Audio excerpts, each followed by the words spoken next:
Bom dia a todos e a todas que nos assistem pela rede de transmissão. Eu quero aqui inicialmente cumprimentar a desembargadora Valéria, desembargador Evanildo, integrantes dessa segunda turma, cumprimentar o procurador de Justiça, doutor Edson Guerra, senhores advogados aqui presentes, assessores, serventuários do tribunal. Agradecendo a presença de todos, eu declaro aberta e instalada a 11ª sessão ordinária da segunda turma da Câmara Regional de Caruaru. Submeto aos eminentes pares a ata da sessão anterior. Não havendo qualquer ajuste a ser feito, declaro homologada. Bom, nós temos uma pauta tranquila, eu diria assim, apenas 3 processos com pedido de sustentação e já vamos dar início aqui pela apelação número 285, dígito 18/2023, ordem da pauta é a 17, o relator é o desembargador Evanildo Coelho, o advogado solicitante é o doutor Matheus Regis. Doutor Matheus se encontra, eu já estou vendo aqui no vídeo. Bom dia, excelências. Bom dia, doutor Matheus, seja muito bem-vindo a essa turma. Me parece aqui que a decisão é favorável. Eu queria perguntar ao desembargador Evanildo se poderia ler o dispositivo e aí, a depender, eu perguntaria ao doutor Matheus se tem interesse e insiste na sustentação oral. Muito bom dia, desembargador Paulo, eminente presidente. Muito bom dia, desembargadora Valéria. Muito bom dia, procurador Edson. Meu bom dia também a sua excelência, doutor Matheus Regis, advogado. O meu voto, senhor presidente, foi no sentido de dar provimento ao recurso para anular a sentença impugnada, afastando, pois, a prescrição da pretensão, devendo o feito seguir seu trâmite processual regular. Esse foi meu voto. Bom, percebo que o voto do relator é favorável ao pedido aqui do apelante. Procede, doutor Matheus? Sim, excelência. Então, acredito que Vossa Excelência dispensa a sustentação oral, não é isso? Penso sim, excelência. Bom, então, eu vou declarar o resultado. Nós já tivemos acesso ao voto do desembargador Evanildo e doutora desembargadora Valéria, já votamos no sistema e a turma, por unanimidade, vota nos termos do voto do relator pelo provimento do recurso. Agradeço a participação do doutor Matheus. Até uma próxima oportunidade. Agradeço também, excelência, desejar aos senhores bom trabalho. O próximo item... Senhora desembargadora. Obrigado, doutor Matheus. Até uma próxima. O próximo item da pauta é o HC 1392, dígito 68, de 2024. Ordem da pauta é o número 48. Eu pergunto a Fred se o advogado está presente. Não se encontra presente, doutor. Não podemos passar. Eu vou chamar o próximo processo. Se ele chegar, a gente chama novamente. Foi todo mundo intimado para o horário de hoje, excepcionalmente às 8 horas, não é isso, Fred? Isso, correto. Então, nós estamos dentro do horário, né? E ainda não se apresentou o advogado, todos estão aqui presentes. Nós temos também um agravo de instrumento, é o 1692, dígito 64, de 2023. Ordem da pauta é o número 18. O relator é o desembargador Evanildo Coelho. O advogado solicitante é o doutor Edilson Xavier de Oliveira. Doutor Edilson está presente, Fred? Também não. Também não. Todos os dois ausentes. Bom, não. Então eu vou para a leitura do nosso roteiro, da nossa planilha aqui. Se eles ainda chegarem. Você não tem telefone aí, não, né? Dele, né? Tenho um telefone de... Se quiser mandar um zap enquanto eu estou lendo aqui. Tem um telefone de um.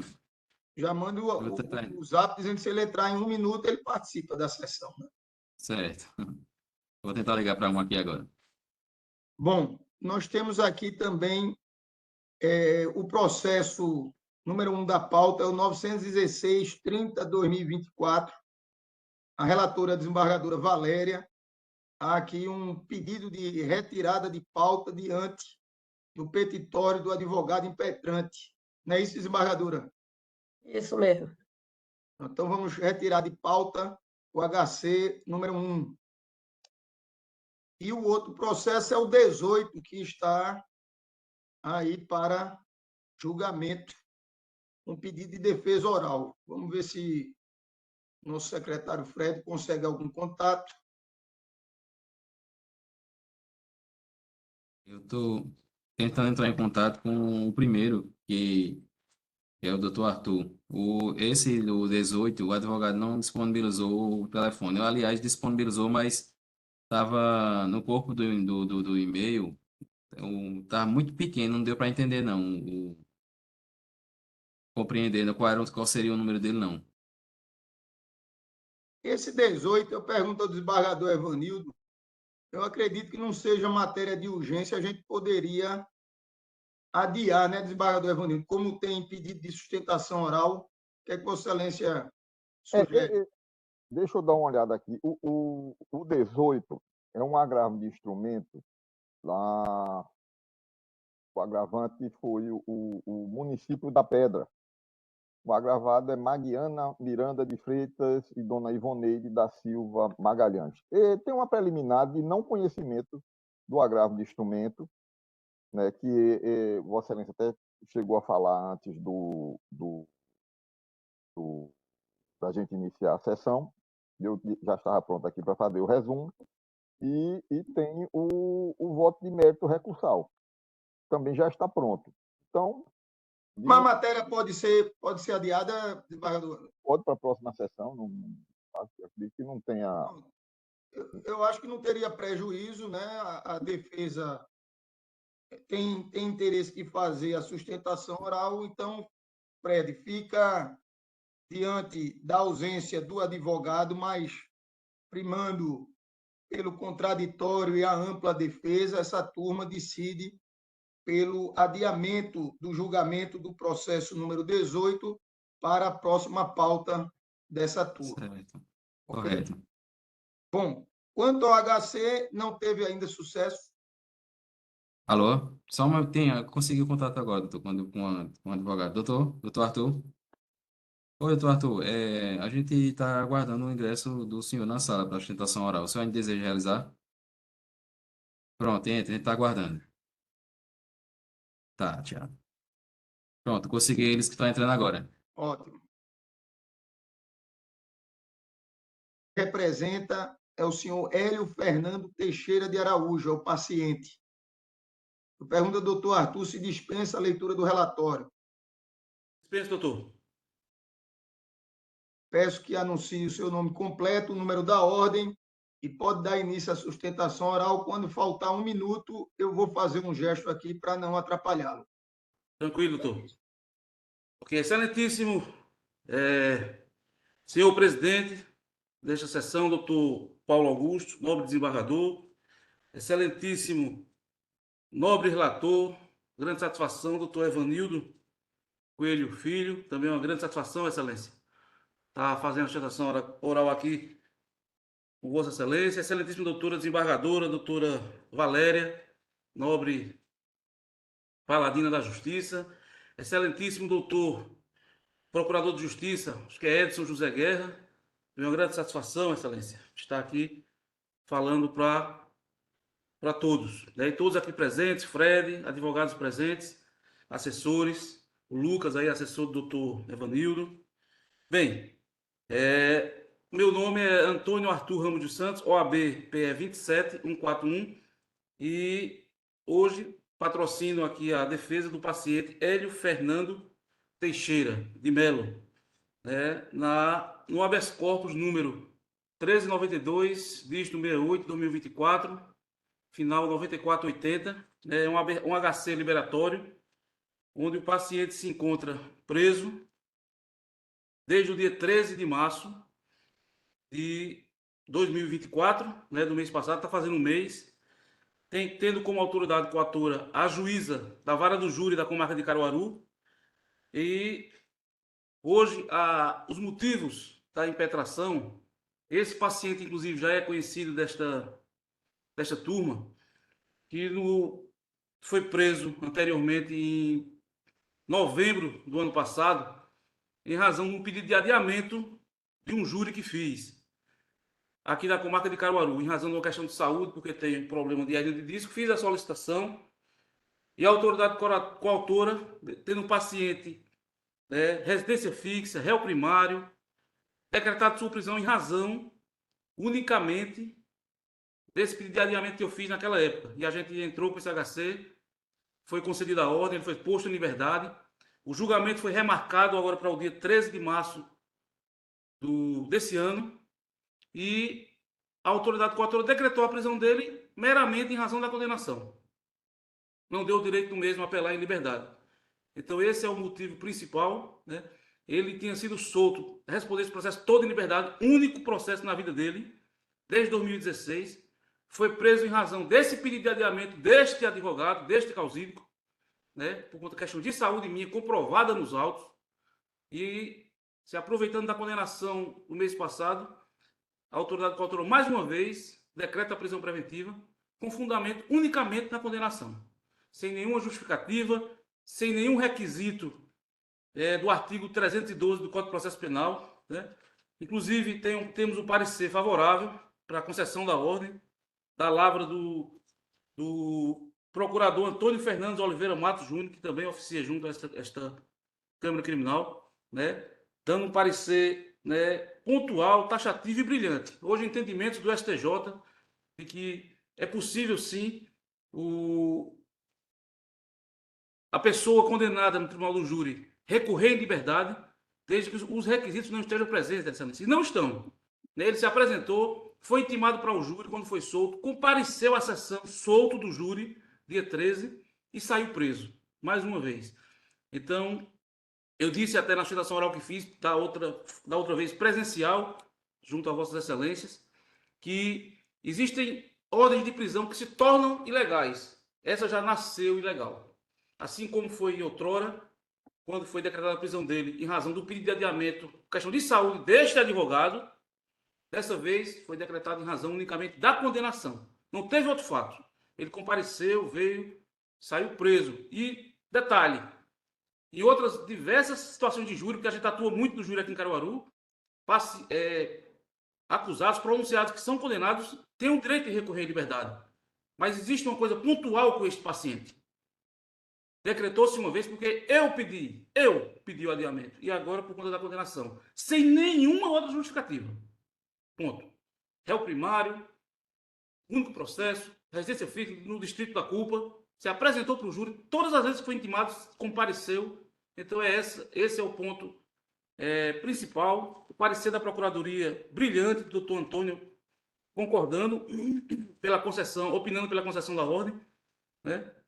Então, são esses os termos da presente manifestação, esse o fundamento do presente HC liberatório, e espero de todo o coração que vossas excelências concedam a ordem para restaurar a ordem jurídica ora hostilizada. Muito obrigado pela atenção de todos. Muito obrigado, doutor Arthur. Eu passo ao eminente desembargador Evanildo, relator desse HC. Senhor presidente, reiterando minha saudação inaugural, meu bom dia, Vossa Excelência, a desembargadora Valéria, ao procurador Edson, e minha saudação especial ao doutor Arthur Ramos, que fez, mais uma vez, como só ia acontecer, uma brilhante sustentação oral. Senhor presidente, eu vou pedir vênia para dar uma resumida no meu voto, até sabendo do compromisso que Vossa Excelência tem, em poucas horas aqui no Recife, e o meu voto foi nesse sentido. Em resumo, o paciente foi condenado a uma pena de 20 anos em regime fechado pelo cometimento de crime de homicídio qualificado. No caso em análise, a norma prevista no artigo 492, inciso 1, letra E do Código de Processo Penal, a qual previu a execução antecipada da pena oriunda de condenação em tribunal do júri, foi submetida ao escrutínio do Supremo Tribunal Federal por meio do recurso extraordinário 12.340, de origem de Santa Catarina, cuja votação foi iniciada em plenário virtual e teve 6 votos dos ministros Suprema Corte, atestando a constitucionalidade da norma impugnada, consequentemente, sua vigência e validade. Em outras palavras, ressoa dissonante ao ordenamento jurídico reconhecer uma suposta inconstitucionalidade de norma que obedeceu aos trâmites formais e procedimentais ao ser editada pelo Congresso Nacional e, na oportunidade em que questionada o seu conteúdo perante o Supremo, essa tenha, ainda que por sua maioria em julgamento não encerrado, reconhecido a ausência de violação material à Carta Magna. Para além de assegurar a competência para o julgamento de crimes violadores de bem jurídico de tão elevada importância, a Constituição conferiu ao Tribunal do Júri, por meio de cláusula pétrea, a soberania dos seus veredictos. Destaque, pode-se concluir, no caso específico da condenação pelo Tribunal do Júri, na medida em que a responsabilidade penal do réu já foi assentada soberanamente pelo Conselho de Sentença, que o Tribunal do Júri, que o Tribunal de Segundo Grau não pode substituir-se à deliberação do jurado. E aí eu invoco o artigo 5º, inciso 38, letra C, da Constituição Federal. Assim, o princípio da presunção de inocência adquire menor peso ao ser ponderado com o interesse constitucional na efetividade da lei penal, em prol dos bens jurídicos a que ela visa resguardar.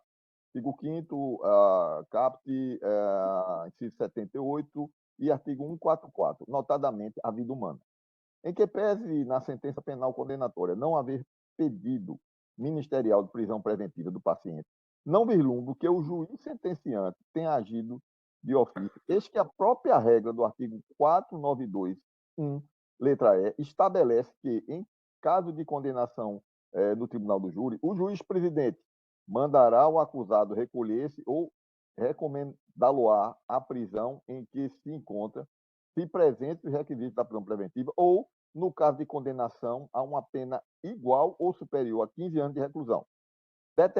Determinará a execução provisória das penas com a expedição do mandado de prisão, se for o caso, sem prejuízo do conhecimento de recursos que vierem a ser interpostos. Não obstante o impetrante alegar que o paciente está com a sua prisão preventiva decretada, No caso, que a prisão discutida nos autos tem natureza penal, não mais cautelar, de modo que o fundamento utilizado para decretá-la não decorre de situação de acautelamento, nas quais o réu ou a paciente apresenta risco à instrução criminal ou à ordem pública. A medida imposta pelo juízo decorre de sentença condenatória do Tribunal do Júri, sendo ela legítima e de efeito automático, não carecendo de pedido expresso do Ministério Público.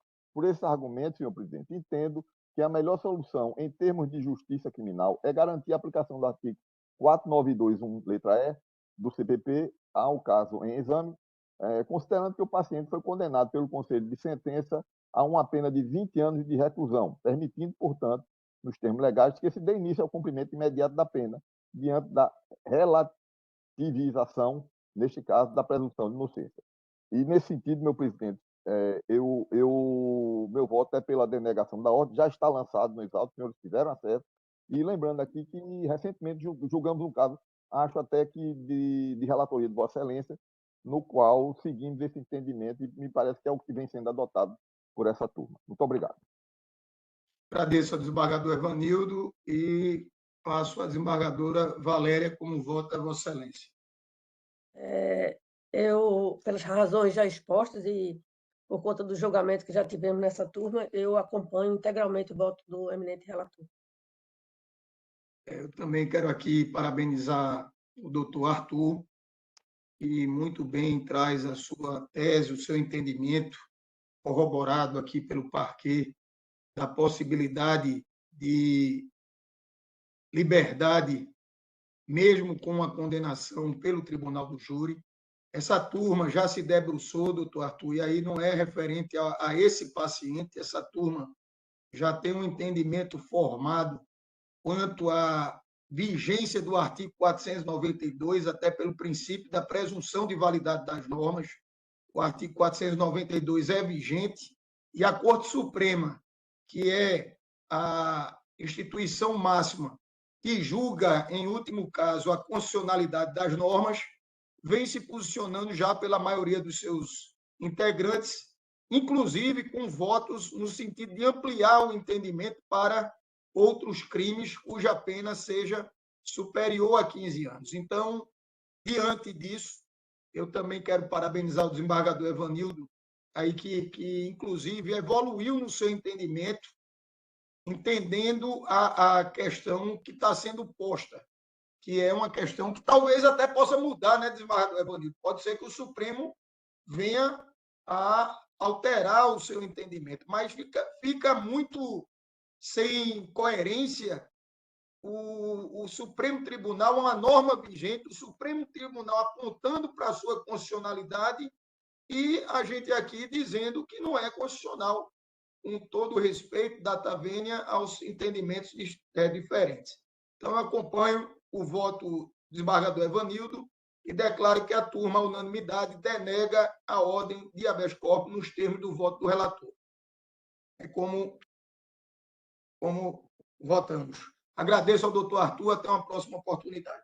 Ei, doutor, um abraço a todos vocês, bom trabalho. Bom, eu estou sendo informado que o advogado, doutor Edilson Xavier, está na sala. Doutor Edilson está na sala de transmissão.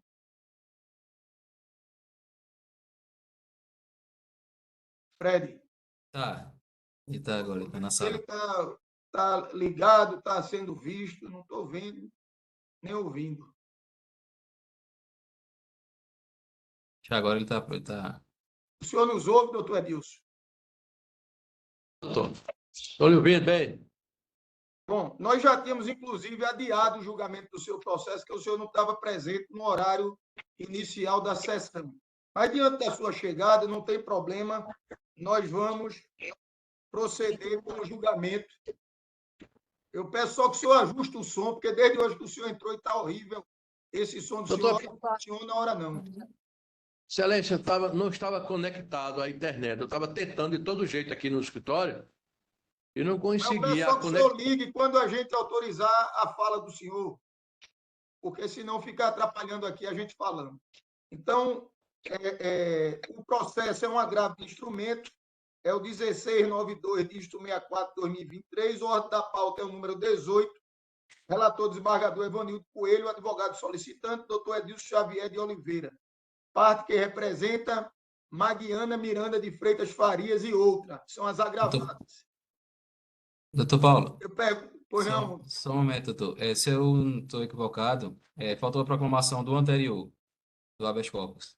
não, anterior disso, a turma, a unanimidade de votos, denega o habeas corpus nos Certo. termos do voto do relator. Tá bom. Foi anunciado. Obrigado. Eu pergunto ao doutor Edilson se dispensa a leitura do relatório. Pois não, então, dispense, sim, senhor. Bom, peço que Vossa Excelência, pelo prazo regimental, pode iniciar a sua ostentação anunciando seu nome completo e o número da ordem. Edilson Xavier de Oliveira, OAB-PE 9299. Posso iniciar, doutor? Pois não. Eminente desembargador, presidente da Igreja Câmara, eminente desembargadores, eminente desembargador relator.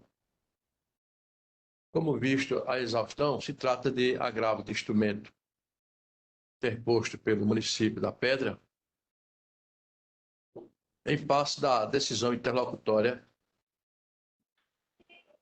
do outro juízo da comarca da Pedra, visando desconstituir aquela decisão que não reconheceu haver acumulação ilegal dos cargos de profissionais de saúde, em face de que as agravadas, desde 90 e 94, respectivamente, sempre exerceram o cargo de profissionais de saúde no âmbito daquela municipalidade.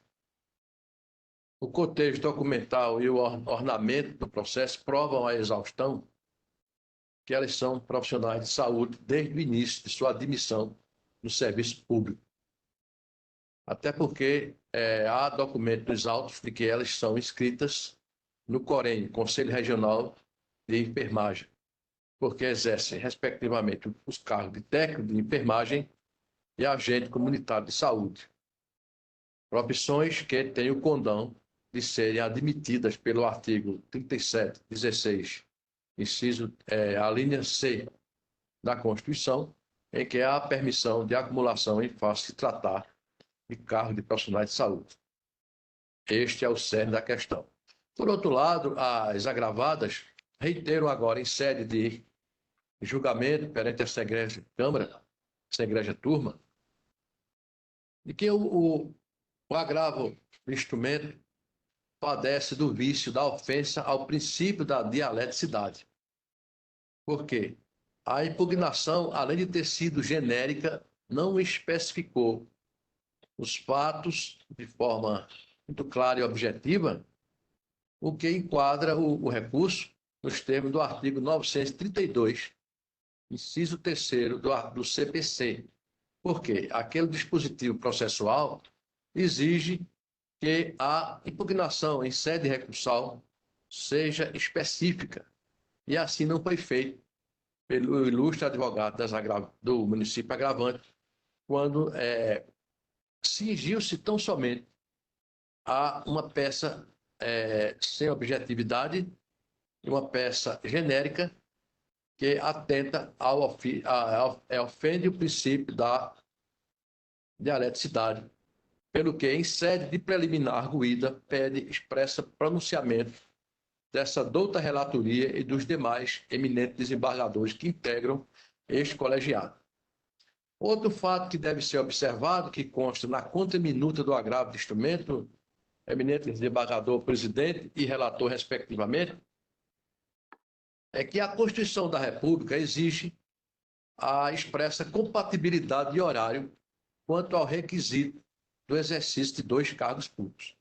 Ora, elas são profissionais da área de saúde, como está vastamente documentado, e elas têm um horário específico em que se enquadram na questão da compatibilidade do horário, fato que foi objeto de expresso pronunciamento ali, na conta minuta do agravo de instrumento, pelo que pede especial pronunciamento de Vossa Excelência. Por outro lado, Excelência, o prefeito do município da Pedra, município agravante, encaminhou essa questão à Comissão de Inquérito Administrativo, que é um órgão autônomo previsto no artigo 219 da Lei Estatutária Estadual, que é adotada pelo município da Pedra.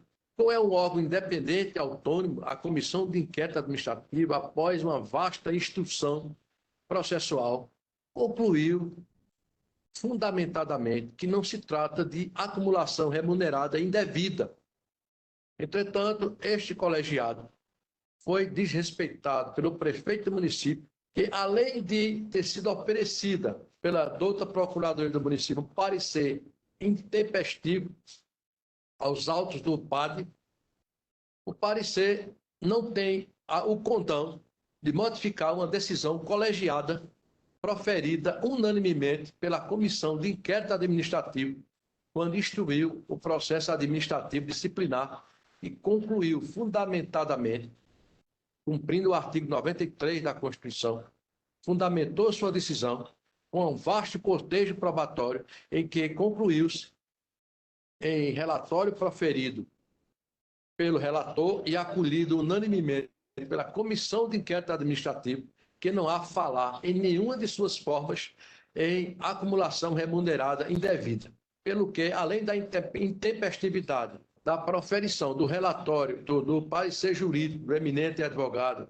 procurador do município, o prefeito não tem autoridade para desprezar, sem qualquer fundamentação e ao seu talante, os termos do relatório aprovado por unanimidade, que constitui peça jurídica e acabada, somente podendo sofrer alteração ou modificação em seu texto através de decisão judicial fundamentada, o que até agora não ocorreu.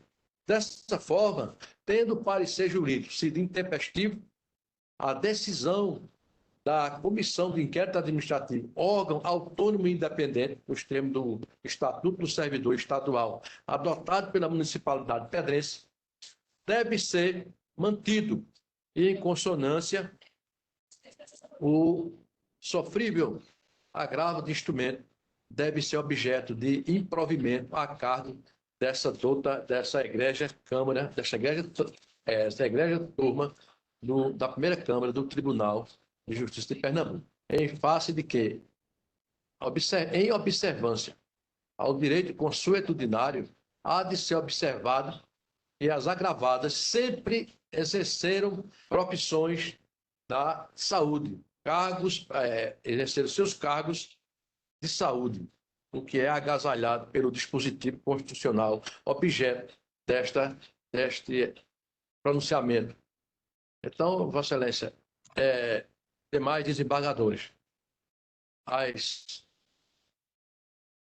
agravadas com base numa vasta documentação de secretário de saúde, documentação do Corém, documentação da Secretaria de Saúde e dos demais prefeitos que passaram pela edilidade pedrense, atestam de forma contundente e robusta que elas sempre exerceram os cargos de profissionais de saúde,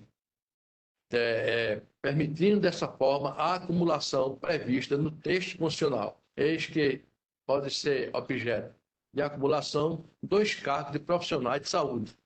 Dessa forma, reitero a Vossas Excelências o improvimento ao agravo de instrumento, mantendo intocável a toda decisão exarada pelo lustrado magistrado da Comarca da Pedra ante o direito abordado e devidamente comprovado. Esses são os termos das razões orais proferidas perante essa grande turma, pelo que pede o improvimento do agravo de instrumento, pedindo especial atenção à questão da ofensa ao princípio da dialeticidade, abordada de forma exaustiva pelas agravadas. Esse é o nosso pronunciamento. Grato pela atenção e obrigado pela atenção dos eminentes desembargadores. Agradeço ao doutor Edilson Xavier pela sua explanação e passo ao eminente desembargador Evanildo, relator desse processo. O áudio de Vossa Excelência, o som, desembargador Evanildo. Muito obrigado, senhor presidente. Mais uma vez, minha saudação inaugural a Vossa Excelência, a desembargadora Valéria, ao procurador Edson, e minha saudação especial ao doutor Edilson Xavier, que, em brilhante exposição, acabou de tecer as teses da parte agravada. Senhor presidente, serei breve. Trata-se de um agravo de instrumento interposto pelo município de Pedra em face da decisão que deferiu a tutela de urgência para as agravadas, dona Ivoneide da Silva Magalhães e dona Maquiana Miranda de Freitas Farias, servidoras públicas municipais. As agravadas ocupam, cumulativamente, os cargos de auxiliar de serviços gerais e agente comunitário de saúde, o que, segundo a municipalidade, configura a acumulação ilícita de cargos públicos. Houve a preliminar de não conhecimento do agravo de instrumento e as agravadas alegaram preliminarmente essa nulidade por falta de comunicação do juiz de origem sobre a sua interposição, conforme dispõe o artigo 1018 do CPC. Como destacar que, conforme os autos do processo e painel do PJE, as servidoras foram devidamente intimadas da propositura do agravo de instrumento no 2º grau de jurisdição. Tal fato afasta a alegação de violação aos princípios do contraditório da ampla defesa, pois houve efetiva ciência do ato processual pelas agravadas, proporcionando-lhes oportunidade de exercerem integralmente direito de defesa. Quanto à não comunicação da interposição do agravo de instrumento no juiz de origem, deve-se ponderar a finalidade do artigo 1018 do CPC, que é assegurar à parte adversa conhecimento acerca da existência do recurso, a fim de que possa exercer o contraditório e a ampla defesa de forma plena. No caso em apreço, verifica-se que tal finalidade foi atendida, uma vez que as agravadas foram notificadas eletronicamente sobre recurso, conforme registro no sistema PJE, que assegura a fidedignidade e a segurança das comunicações processuais. Ademais, é princípio norteador do direito processual civil que nenhuma nulidade será declarada sem que haja prejuízo às partes. Assim sendo, mesmo que se admitisse qualquer irregularidade na forma de comunicação do agravo, seria necessário demonstrar o efetivo prejuízo sofrido, o que não ocorreu no caso dos autos. Nesse sentido, trago aqui, senhor presidente, jurisprudência do STJ e peço vênia para não lê-la, está lançada no meu voto, mas cito a fonte, que é o recurso especial 2408-790 do Piauí, de relatoria do eminente ministro Humberto Martins. esse precedente do STJ corrobora a tese de que a observância estrita da forma não deve sobrepor-se à finalidade do ato processual, especialmente quando a contraparte teve ciência e pôde exercer adequadamente sua defesa. Meu voto, com referência a essa preliminar, é de rejeição, senhor presidente. Continuo, já adentrando o mérito, Vossa Excelência. Vamos julgar logo a preliminar, desembargador Evanildo. Como vota a desembargadora Valéria? Acompanho o voto do eminente relator. Eu também acompanho o voto pelos mesmos fundamentos. Devolvo ao desembargador Evanildo para dar seguimento a seu voto. Muito obrigado, senhor presidente. A questão da acumulação de cargos públicos é tratada na Constituição Federal e tem sido objeto de diversos julgamentos pelos tribunais superiores. A Constituição, em seu artigo 37, 16, inciso 16, estabelece que a acumulação remunerada de cargos públicos é proibida, exceto em casos específicos onde há compatibilidade de horários.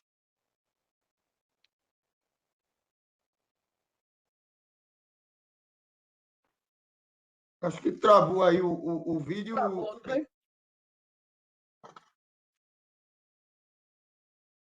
Espera aí que ele volte.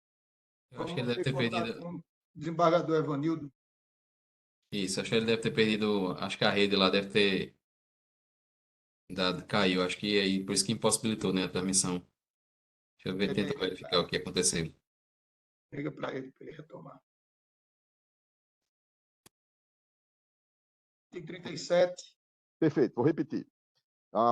Artigo 37, inciso 16, estabelece que a acumulação remunerada de cargos públicos é proibida, exceto em casos específicos, onde há compatibilidade de horários. Estes casos incluem a acumulação de 2 cargos de professor, um cargo de professor com outro técnico ou científico, e a acumulação de 2 cargos ou empregos privativos de profissionais de saúde com profissões regulamentadas.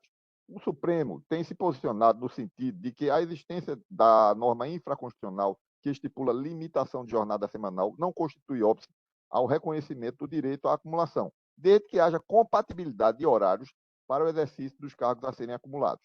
No caso em espécie, afigura-se vedado a pretensão de acumular o cargo efetivo de auxiliar de serviços gerais com o cargo em comissão de agente comunitário de saúde, notadamente porque o cargo efetivo ocupado pelas agravadas não se enquadra como profissional de saúde. De outro lado, não se afigura relevante ao deslinde do caso o fato das agravadas desempenharem as funções junto à municipalidade como se fossem, aspas, técnicas de enfermagem, fecha aspas, pois, a rigor, não ingressaram no cargo público como tal profissional de saúde.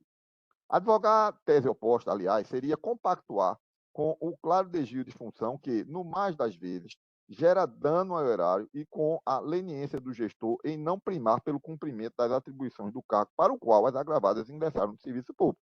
Assim, considerando a vedação constitucional expressa e a inexistência de elementos que demonstrem a legalidade desta acumulação específica, meu voto, senhor presidente, é pelo provimento do recurso interposto pela municipalidade para revogar a decisão que concedeu a tutela de urgência, reconhecendo a impossibilidade de acumulação dos cargos em questão. É assim como me manifesto. Muito obrigado.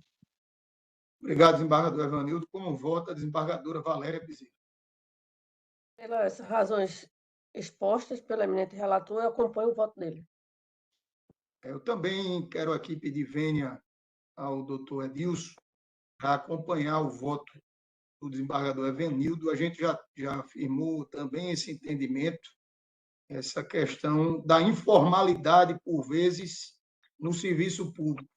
O cidadão ou a cidadã ingressa como um agente comunitário de saúde e, por alguma circunstância, está lá praticando atribuições inerentes a uma função de enfermeira. O cargo não é o mesmo, né? Muito embora a função exercida possa ser reconhecida, mas o cargo não é o mesmo. E o que se trata aqui de possibilidade é de acumulação de cargos, como bem falou o eminente desembargador Evanildo Coelho. Então, pelas mesmas razões, acompanho o voto do desembargador Evanildo e declaro que a turma, à unanimidade de votos, dá provimento ao recurso da municipalidade, revogando na íntegra a tutela de urgência do juízo de primeiro grau. Agradeço mais uma vez a participação do doutor Edilson. Até uma próxima oportunidade. Muito obrigado, bom dia, bom trabalho a todos. Obrigado. Bom, nós já fizemos a leitura dos outros roteiros, apenas a questão desse processo 18, que iria ficar para a próxima pauta, foi julgado, não é isso, Fred? Isso, correto. Não temos mais nenhum. E quanto aos demais processos previstos na pauta, a turma, à unanimidade, vota nos termos do voto dos respectivos relatores. Então, consideram-se todos julgados. Não havendo mais nenhum processo, eu quero aqui, mais uma vez, agradecer a colaboração dessa turma, da eminente desembargadora Valéria Bezerra, do desembargador Evanildo Coelho, do procurador Edson Guerra, todos os advogados que participaram, assessores, Fred e sua equipe, pela disponibilidade de iniciarmos essa sessão um pouco mais cedo. A próxima vai ser presencial, se Deus quiser, vai ser mais robusta e estaremos todos aqui. Agradeço a participação de todos e declaro encerrada a sessão. Até uma próxima oportunidade. Abraço a todos. Felicidade. Boa viagem.